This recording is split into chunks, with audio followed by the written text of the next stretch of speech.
Dans le cadre de la formation d'initiation à la mentalité de croissance, examinons maintenant les nombreux bienfaits de cette approche sur l'apprentissage.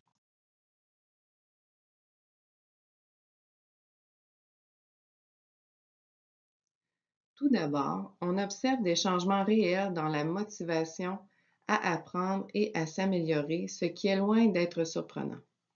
En effet, Vio 1994 définit la motivation comme un état dynamique qui a ses origines dans les perceptions qu'un élève a de lui-même et de son environnement et qui l'incite à choisir une activité, à s'y engager et à persévérer dans son accomplissement afin d'atteindre un but. Avec une mentalité de croissance, l'élève a une perception de lui-même et de sa capacité à réussir une tâche qui n'est pas définie par ses succès ou ses échecs, ni par ses talents et capacités de naissance, mais bien par ses efforts. Son sentiment d'efficacité personnelle est donc bien fort.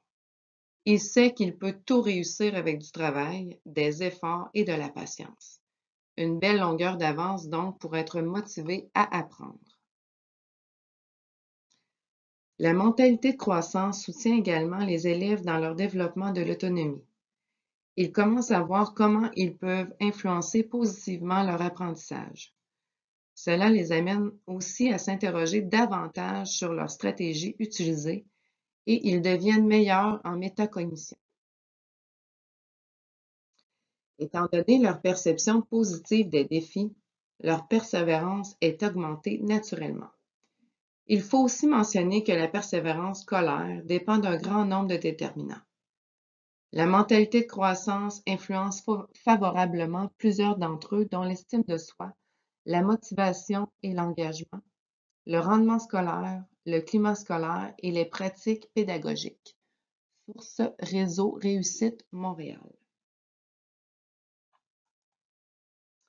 La prise de risque est plus grande chez ces élèves et qui posent plus de questions. Ils sont donc plus engagés.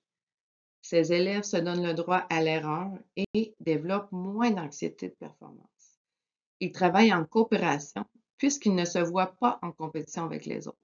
Pour eux, réussir, c'est apprendre et non pas performer. Au bout du compte, les résultats aux évaluations s'améliorent aussi. Avec la mentalité de croissance, on travaille donc non seulement la réussite académique, mais aussi la réussite éducative et le développement du plein potentiel du jeune. En effet, l'élève développe et acquiert des attitudes, des valeurs et des compétences utiles au fonctionnement en société, à son insertion professionnelle et à la réussite d'objectifs personnels comme l'autonomie, le bien-être, ce qui est l'essence de la réussite éducative. Demba, 2016.